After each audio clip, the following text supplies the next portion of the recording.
Hey guys, Rhett here, what's going on? Fired up to take you inside of a house for one of our clients, Nicholas. This is Nicholas's second Section 8 rental property, guys. This is his first big project that he financed with a hard money loan. I want to walk you through it. We'll talk about it a little bit, so come on in. So guys, whenever we are utilizing hard money funding, which we've been doing more and more because we have found some lenders that have just been phenomenal to work with. And what that has done for our clients is it has allowed clients who have not been able to take on bigger projects in the past to take on projects that are more BRRRR method, more value add, where we can do a lot more to the property up front, which then adds significant value, significant increase in rent potential, and of course the total elimination of capital expenditures and maintenance costs over the next 10 to 20 years. So this was a house that we did a lot of work in, did a lot of mechanical work in here. This was originally a 3-bedroom, 1-bathroom. We turned it into a 5-bedroom, 2-bathroom. So you think about from a comp standpoint, going from a 3-1 to a 5-2, what that does to your value. And this area is a really, really good area, and the neighbors take care of their homes. So this was a house that for us was kind of a no-brainer.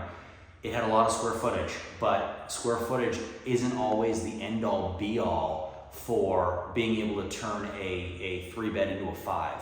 You need to make sure that you still have living spaces that can accommodate a family with 5 bedrooms. So a lot of times what people don't think about or don't consider is, okay, we're gonna do a 5-bedroom house, but then the living room's tiny, or the kitchen's too small, or we're gonna do 6 bedrooms or 4 bedrooms, but it's got 1 bathroom or a very small half bath and then maybe a smaller full bath. You have to think about the entire living situation as a whole. If we're gonna be creating a 5-bedroom house, we need to have living areas. And this house is an example of a living room that's not huge. We're standing in it right now. So what we ended up doing was we reconfigured this layout to create an auxiliary living room as well. So we can have a 5-bedroom home that has an auxiliary living area with a good size kitchen with multiple bathrooms that are full baths. So let's kind of walk through it a little bit. You came in here and you see this is bedroom number 1. So this bedroom did not exist. Now keep in mind, we're not done with this. We still have to go through and do our full punch list. And the city's coming to install the electric meter here this afternoon. And we're also having our final plumbing set out done right now. Our plumbers are outside waiting for me to finish this video. So we're in a phenomenal position now. This bedroom didn't exist. So we built these walls, we got this thing up and running, and wanted to create a situation where we could build out another bedroom from this large living room. So you go from a very large living room, let's cut it, take a quarter of it, and turn it into bedroom number 1. So as with the bedroom number 1, we come back into that living room, and kind of like we discussed, it's a smaller living room.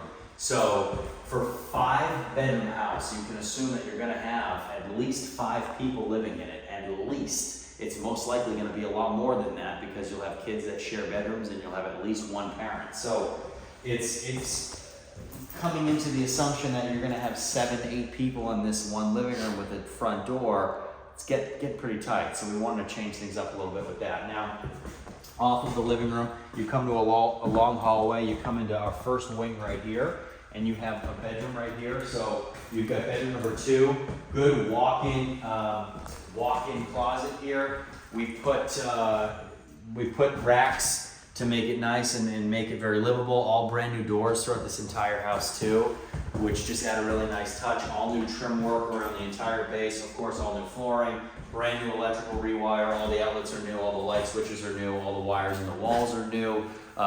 Most of the windows brand new. That's why they look really good. They're all brand new vinyl windows. Of course, all new paint, full electrical rewire right here.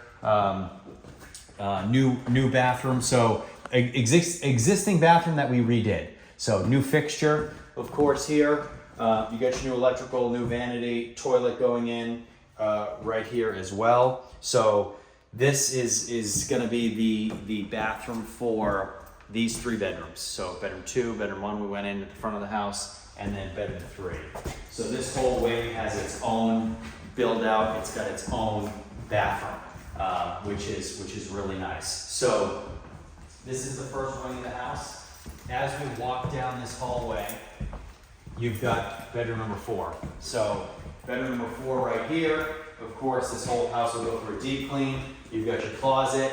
A lot of natural light throughout this entire house, which is a nice perk as well to save electricity where you don't always have to have lights on. This bathroom right here we built. So this did not exist. We ran all brand new plumbing here, vanity, brand new tub, brand new surround, everything new here. We figured anytime you do a 4-bedroom, sometimes you can get away with 1 bathroom, but never with a 5. Never with a 5, never with a 6. We like to do 5 2s, 5 2.5s, 6, you need at least 2.5 bath, and most of the time we go for 3. So brand new bathroom right here, brand new kitchen. So new windows, all new countertops, new cabinets, hood vent. This house will get all new appliances. It came out really, really nice. Of course, no faucets or drains or anything like that yet. They're going to be put in here in the next 60 to 120 minutes now.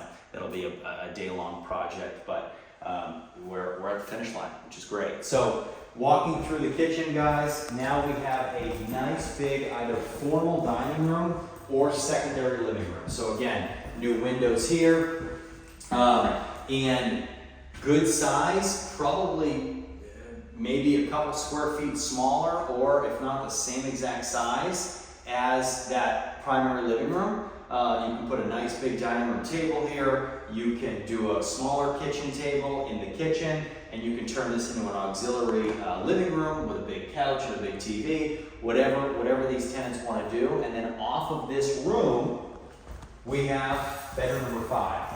So bedroom number 5 right here. Again, a lot of light at the front of the home, and really nice. And also not too far from that bathroom. So keeping in mind that in a 1,500 square foot house, we want to keep things close. And a lot of times you get 1 bathroom on one side of the house, 1 bathroom on the other side. Makes it easier, it makes it cleaner. And you'll say, well, yeah, of course, it makes more sense on a 1,500 square foot house to have 2 bathrooms. But you want to make sure that the layout works. The layout is livable. It's not just a layout on paper. And that's the hardest thing for out-of-state investors to understand sometimes is square footage does not equate to the amount of bedrooms and bathrooms. Square footage does not equate to where you should have things placed. The homes have to be livable. And I know we talk about that a lot on the channel, but because we have these vendors that we own that are in-house, property management, construction, lending, that sort of thing, we're constantly getting feedback from tenants, especially with property management, where they'll walk through a house and they'll say, oh my goodness, I love this. I love how this is located here. I love how this is here. And what that does for us is it gives us insight that otherwise we wouldn't have. So if we put a house on the rental market and someone calls and says, hey, I really don't like this, or I'm not gonna rent this because of X or Y, then we immediately take that information, move it over to construction and say, hey guys, listen, that's not working, no more of that. And then all of our construction teams say, okay, fantastic. So because of the umbrella that we have and that we've been able to create in this program, the transparency between vendors and between these related companies has created an unbelievable amount of transparency between the two. So even though companies operate independently, they operate and work together so much that we receive insights immediately into, okay, tenants love this, tenants hate this. How can we make all of our properties like this because this is what tenants want?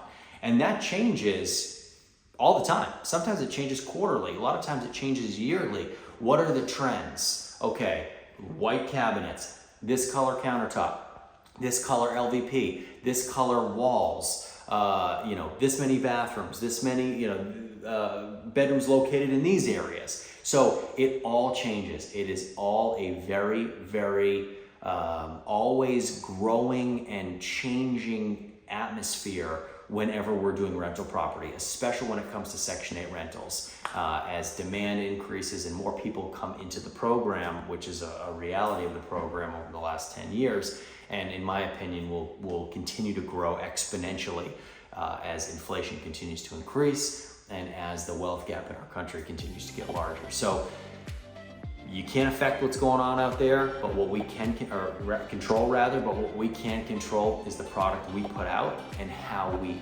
decide to create that product. So guys, if you want to do this, you want to follow in Nicholas's footsteps and create products like this, send me an email in the description below and we'll get you started. See you next time.